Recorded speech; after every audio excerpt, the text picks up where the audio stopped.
오늘 제목은 부활, 구원의 완성이라는 제목으로 같이 말씀을 살펴보도록 하겠습니다. 우리가 지금 이 말씀을 살펴보기 위해서는 지난주 말씀을 좀 기억하실 필요가 있어요. 지난주 우리가 나눴던 말씀의 제목은 속죄였습니다. 속죄. 하나님과 화목하게 하신 속죄. 속죄는 뭐죠?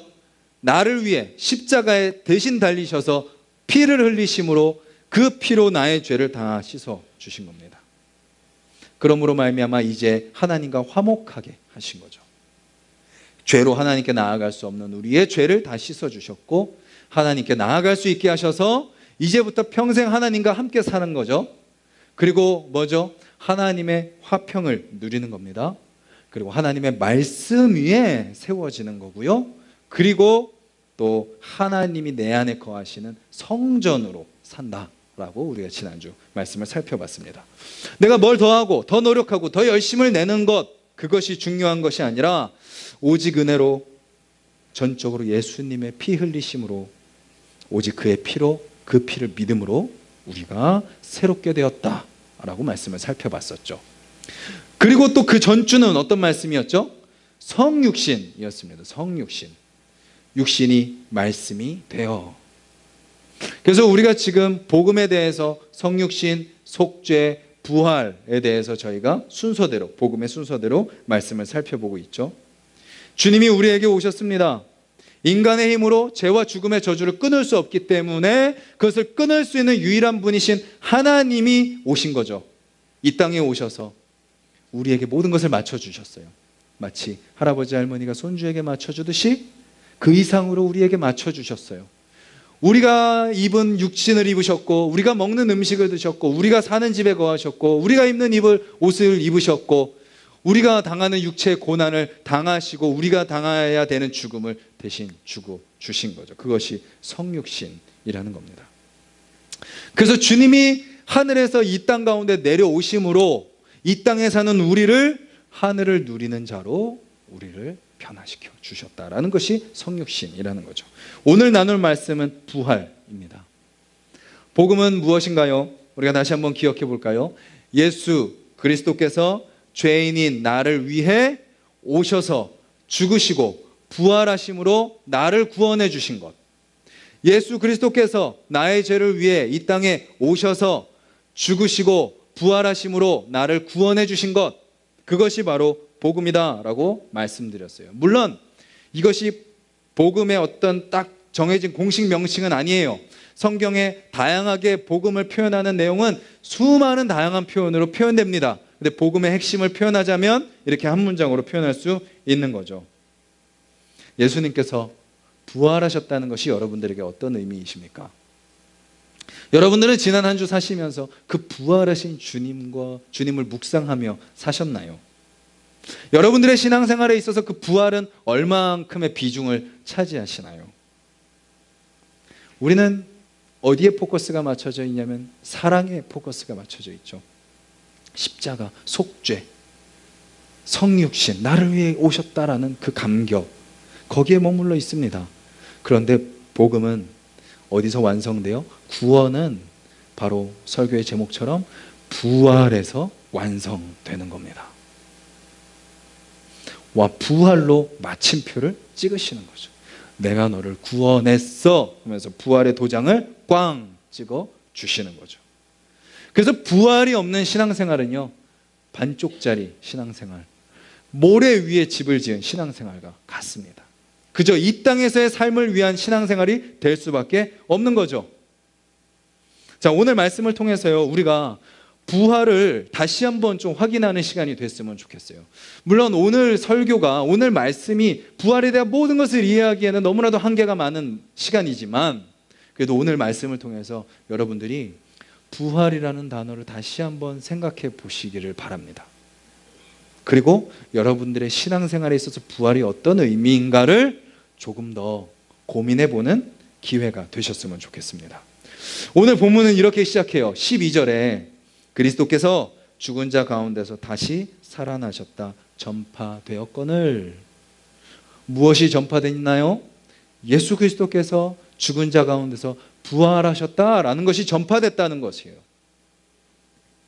그 복음, 그 부활의 복음이 전파됐는데 그것을 전파하기 시작하신 분이 바로 예수 그리스도이십니다. 본인 스스로가 전하신 거죠. 마태복음 16장 21절을 보면요, 이런 말씀이 있습니다. 우리 같이 한번 읽어보도록 하겠습니다. 이때로부터 예수 그리스도께서 자기가 예루살렘에 올라가 장로들과 대제사장들과 서기관들에게 많은 고난을 받고 죽임을 당하고 제3일에 살아나야 할 것을 제자들에게 비로소 나타내시니, 이루고 그 다음 구절이 막 지나가니까 우리는 아, 그러셨구나 하고 넘어가지만 죽음과 부활을 주님께서 약속하시는 거죠.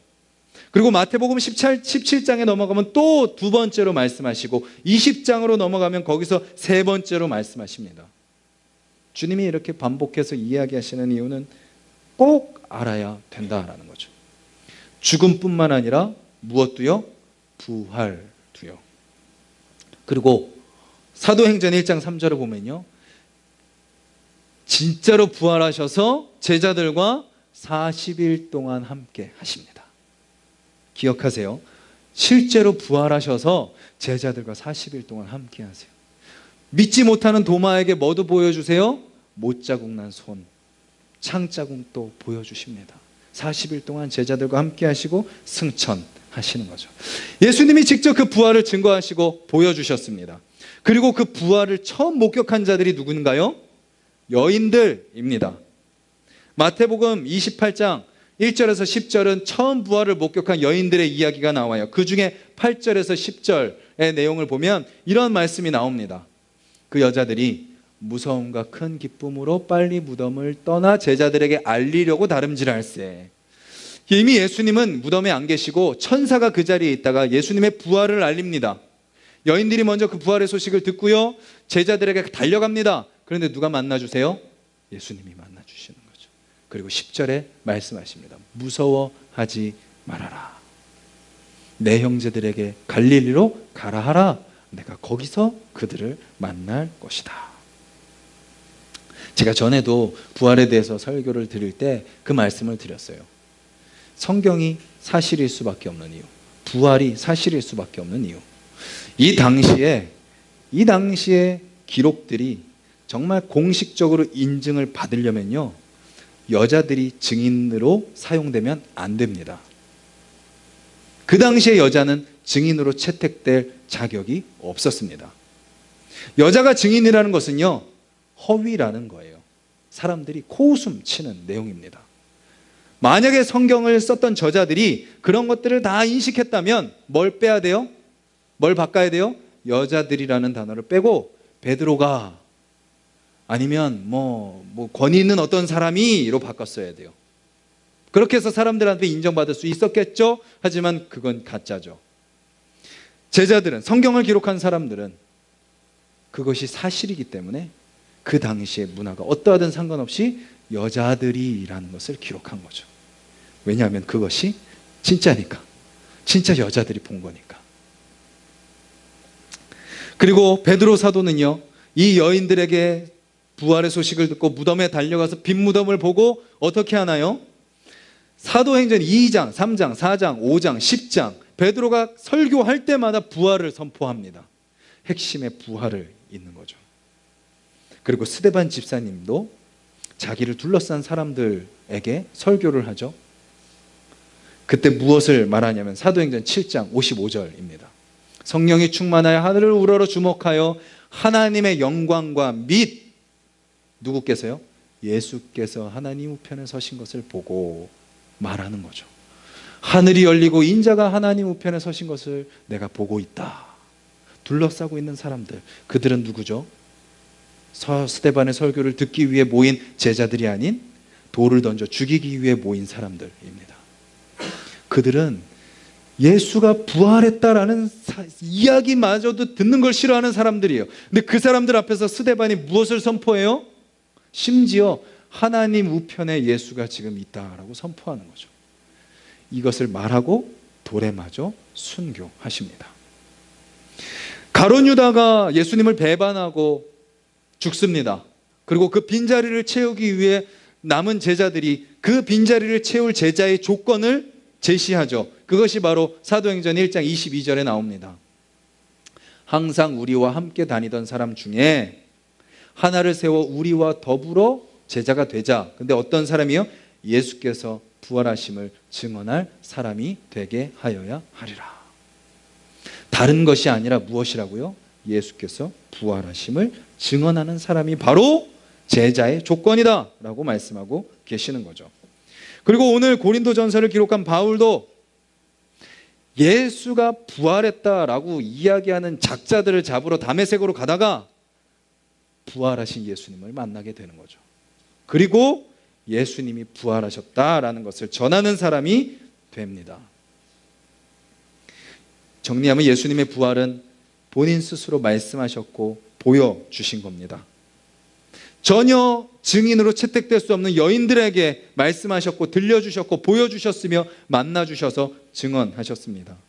제자들에게 보여주시고 제자들이 전하고 그 부활했다는 예수님을 전하는 사람을 잡아 죽이러 가던 사도 바울이 예수님을 전하는 자가 되는 그런 역사가 바로 부활을 통해서 일어나게 된 것이죠.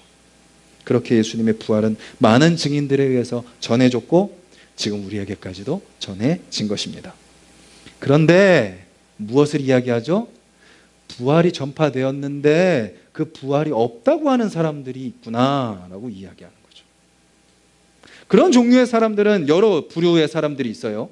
먼저는 제가 몇 번도 말씀드렸지만 유물론자들입니다. 유물론자. 그 사람들은 어떤 사람이죠? 어떤 사상을 갖고 있죠? 물질이 전부다라는 사상이죠. 공산주의가 그것이 가장 집약체고요. 근데 놀랍게도 자본주의에도 그 물질 만능적인 사상이 있죠. 그러니까 세상의 가치는 다 그렇습니다. 물질 중심이에요. 쾌락을 추구하는 거죠. 지금 내가 만족스러우면 돼. 내가 맛있으면 되고 내가 즐거우면 되고 내가 재밌으면 되고 내가 짜릿함을 느끼면 되고 내가 쾌락을 느끼면 돼. 그것이 바로 부활이 없다고 주장하는 사람들의 부류입니다. 그리고 또 종교 지도자들 중에 서기관, 바리새인 이런 사람들 쫙 있었는데 그 중에 사두개인이라는 사람들이 천사, 부활 이런 걸 믿지 않았어요. 그리고 그 당시에 유행했던 철학, 플라톤, 아리스토텔레스 이런 사람들은 뭘 주장했죠? 영혼은 불멸한데 육체는 썩어 없어진다라고 그들은 가르친 거죠. 세상의 철학입니다. 오늘 본문에 나오는 자들 그들은 어떤 사람들일까요? 디모데후서 2장 18절에 그들에 대한 내용을 좀 더 자세하게 설명을 해주고 있어요. 진리에 관하여는 그들이 그릇되었도다. 부활이 이미 지나갔다 하므로. 지금 이 사람들은 부활을 아예 믿지는 않아요. 안 믿지는 않아요. 그런데 뭐라고 이야기하죠? 부활이 이미 지나갔다고 이야기하고 있는 것입니다. 이 사람들의 특징, 이 사람들의 신앙의 특징은 뭐냐? 열광주의입니다. 은사주의인 거죠. 신비주의입니다. 지금 우리가 이렇게 놀라운 것들을 경험하고 있는데 부활이 무슨 의미가 있냐?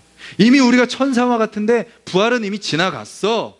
우리는 이미 그 다음 단계에 와 있어 라고 이야기하는 사람들이 이 당시에서도 있었다라는 거죠. 자, 그러면 이렇게 부활이 없다고 이야기하는 사람, 지나갔다고 이야기하는 사람들이 이야기하는 특징은 뭐예요? 눈에 보이는 것만 믿는 거죠. 하나님을 제대로 모릅니다. 말씀이 아닌 자신의 이성으로 삽니다. 그리고 쾌락을 추구하고요. 이 땅의 삶을 사랑하는 거죠. 물론 이 땅을 사랑해야 돼요. 근데 하나님보다 사랑하면 안 되는 거죠. 그리고 사랑하는 그것이 나에게 없을 때 좌절하고 절망하고 무너지는 거죠. 그것이 부활이 없다고 이야기하는 사람들의 특징입니다. 그리고 나서 바울은 진짜 만약에 부활이 없으면 이런 거다라고 이제 쭉 설명을 합니다. 13절부터 19절까지가 부활이 없으면 이런 인생이야 라고 쭉 설명하는데 한번 잠깐 눈으로 따라와 보시겠어요? 13절. 부활이 없으면 누가 부활하지 않으신 거예요? 그리스도가 부활하지 않으신 거예요. 그리고 그리스도가 부활하지 않으셨으면 우리가 전하는 것이 어떤 거예요? 헛거예요. 가짜예요. 그리고 15절에 보시면 하나님의 누가 되는? 거짓 증인이 되는 거예요. 그리고 14절 뒷부분에 우리의 믿음도 뭐예요? 가짜가 되는 거예요. 그리고 17절에 가시면 우리가 여전히 어디에 거하는 거죠? 죄 가운데 거하는 거죠. 18절에 가면 그리스도 안에서 잠자는 자들도 부활이 없어요. 그냥 멸망이에요. 결국 마지막 19절. 부활이 없음에도 불구하고 하나님을 믿는다고 하는 사람들처럼 불쌍한 사람이 없다라고 이야기하는 거죠. 우리의 신앙 가운데 부활이 없으면요, 불쌍한 사람인 거죠. 부활이 없는 신앙은 어떻게 보면 헛것이라는 겁니다. 만약에 부활이 없다면 기독교는 그저 좋은 교훈이에요. 예수님이 하신 것처럼 오른뺨 맞으면 왼뺨도 돌려대고, 오리 가자 그러면 십리 걸어가고, 그렇게 섬기는 삶을 사십시오라는 좋은 교훈을 가르치는 종교일 뿐이죠. 다른 종교들처럼요. 다른 종교들이 이렇게 공식이 정해져 있어요. 당신이 특별한 삶을 위해서 중요한 규칙들을 지키십시오. 각자마다 정해진 교리가 있죠. 그것을 잘 지키고 행하면 당신의 인생은 좋아질 겁니다. 그리고 그 이 땅에서만 좋은 것이 아니라 미래에도 보상을 받을 겁니다 라고 다른 종교가 가르치죠. 우리도 만약에 부활이 없다면 똑같아요. 그냥 나의 어떤 유익을 위해서 믿는 것일 뿐이죠. 그냥 이 땅에서의 삶에만 포커스를 맞추고, 저 땅에 가서도 저 세상에 가서도 그냥 나에게만 포커스를 맞추는 삶을 사는 것이 부활이 없는 신앙입니다. 그리고 우리는 무엇을 찾아다닐까요? 예수님의 무덤을 찾아다니겠죠. 거기를 성지라고 생각하고 가겠죠. 그거는 죽은 신앙인 것입니다. 정리해보면 부활이 없다면 예수님도 다시 살아나신 게 아니고요, 복음은 더 이상 좋은 소식이 아니고요, 신앙의 가치는 사라지고요, 부활의 증언은 다 거짓말이 되고요, 기독교는 하나의 그냥 전래동화나 좋은 교훈집만 될 뿐이고요, 모든 인류는 여전히 죄 가운데 있다가 하나님의 심판을 받을 것이고, 그 기독교를 믿는 사람들은 가장 불쌍한 사람이 될 거라는 거죠. 부활이 없는데 왜 이렇게 일주일에 모여서 난리를 치고, 왜 아이들 저렇게 가르치겠다고 왜 이렇게 난리를 칠까요? 헛된 것을 위해 수고하는 어리석은 사람들이다라는 거죠. 부활이 없으면. 하지만 기독교 신앙은 죽어있는 신앙이 아니죠. 살아있는 신앙입니다. 예수님의 무덤은 없습니다. 예수님의 무덤을 찾을 필요도 없어요. 그저 예수님의 육신이 잠시 영혼이 떠나간 그 남은 육신이 이틀 밤 동안 머물렀던 무덤만 있을 뿐이죠. 그리고 그 무덤은 어떤 무덤이에요? 이미 비어 있습니다. 빈 무덤입니다. 주님은 그 모든 자기를 감싸고 있던 거 다 풀어 헤치시고 살아나셨습니다. 부활하셨습니다. 기독교에도 윤리적인 가르침이 있어요. 그런데 그것마저도 부활하신 주님이 아니면 우리는 선한 삶을 살 수 없습니다.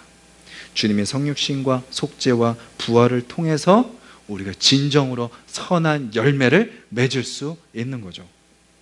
바울은 고린도전서 15장 55절에서 이렇게 이야기합니다. 여러분들 보고 있는 성경 한 페이지 넘기시면 55장이죠. 15장 55절. 여기 앞에 화면에도 있고요. 이렇게 이야기합니다. 사망아, 죽음아, 너의 승리가 어디 있느냐? 사망아, 선포하는 거죠. 너는 더 이상 이길 수 없어. 너는 더 이상 나를 해할 수 없어 라고 선포하는 거죠. 사망아, 내가 쏘는 것이 어디 있느냐? 네가 나를 그렇게 쏘고 공격할지라도 나는 끄떡하지 않아 라고 선포하는 거죠. 왜요? 예수 그리스도가 부활하셨기 때문이죠. 여러분들하고 좀만 시간이 나시고 관심이 있으시면요, 예수님의 부활에 대한 책, 예수님의 부활에 대한 이야기들 얼마든지 찾아보실 수 있어요. 역사적인 사실이다라는 것이 분명히 드러나는 거죠. 그게 역사적인 사실이 아니고, 만약에 성경의 마태복음 뒷부분에 나오는 것처럼 종교 지도자들이 그 무덤을 지키던 군인들한테 이렇게 명령하잖아요. 예수님의 시신이 없으니까 야, 제자들이 훔쳐갔다 그래. 그래서 소문이 퍼집니다. 만약에 제자들이 예수님의 시신을 훔쳐서 갔다고 칩시다. 그러면 어느 미친 사람이 죽은 스승을 위해서 자기 목숨을 걸 수 있겠어요? 정말 그분이 부활하신 것이 아니라면 어떤 미친 사람이 그 죽은 사람이 살아났다고 거짓말을 하면서 자기 목숨을 바칠 수 있겠냐는 거죠.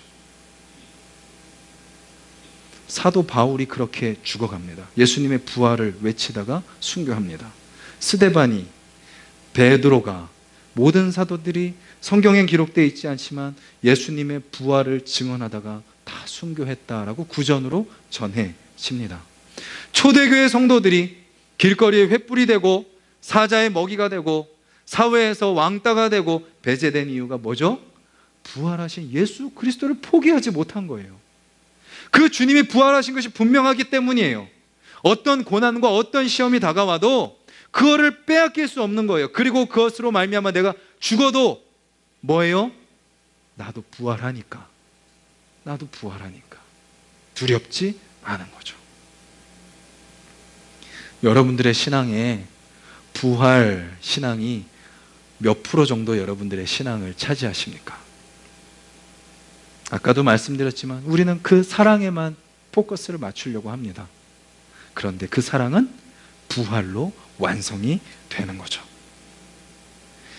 여러분들의 신앙이 부활로 더욱더 풍성하게 채워지셨으면 좋겠어요. 그 부활이 내 안에 채워질 때 두렵지 않아요. 초대교회 신자들 와 대단하다 하지만 그 부활이 내 가슴속에 딱 새겨질 때 무엇이 두렵습니까? 저는 여러분들이 오늘 설교에 만족하지 않으셨으면 좋겠어요. 성경을 읽으시면서 부활이라는 단어가 나오면 더 깊이 들어가 보십시오. 묵상해 보십시오. 참고 자료들 궁금하시면 저한테 물어보십시오.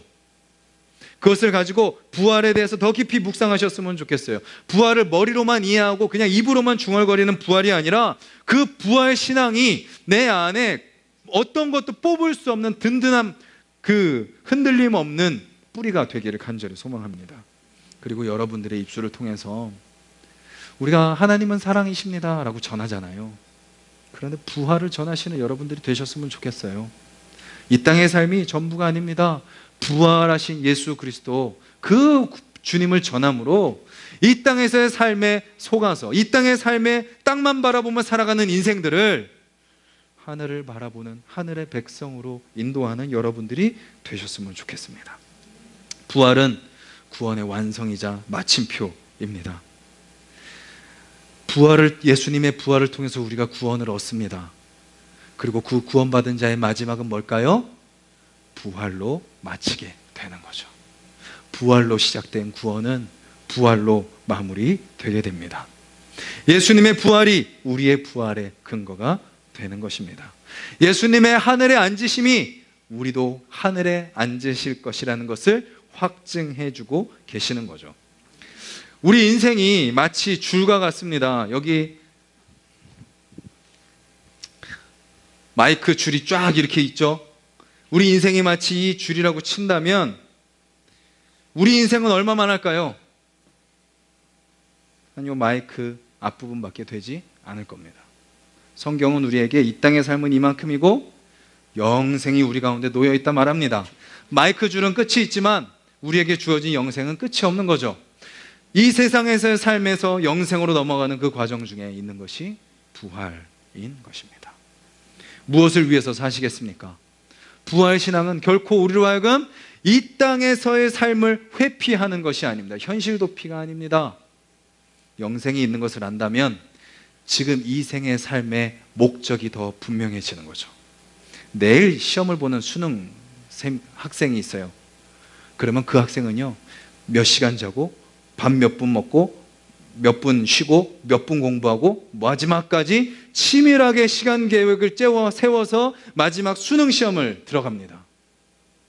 우리에게 영원한 삶이 주어진다면 지금 우리에게 주어진 짧은 삶, 너무나도 죄송하지만 저도 그냥 마음은 아직 20대인데요 그렇게 됐습니다. 예, 네, 4학년이 벌써 돼버렸습니다. 처음 만났을 때는 20대 분들과 은혜동산교회에서 만난 분들이 계시는데 어느 순간 시간, 여러분들 40, 60년, 70년, 80년 그 짧은 인생 우리는 땅만 보고 살아가는 것이 아니라 하늘나라 영생을 바라보며 살아가는 자들. 그 부활을 믿는 자들은 우선순위를 알고 이 생에서의 삶을 분명히 아는 사람들이라는 것이죠. 한순간도 허튼 시간을 보낼 수 없습니다. 조금의 물질도 낭비할 수 없습니다. 내 건강을 방치할 수 없습니다. 인간관계를 그냥 나의 유익만을 위해서 사용할 수 없는 거죠. 부활하신 예수님이 부활하셔서 우리를 지켜보고 계시고 여러분들을 붙들고 계십니다.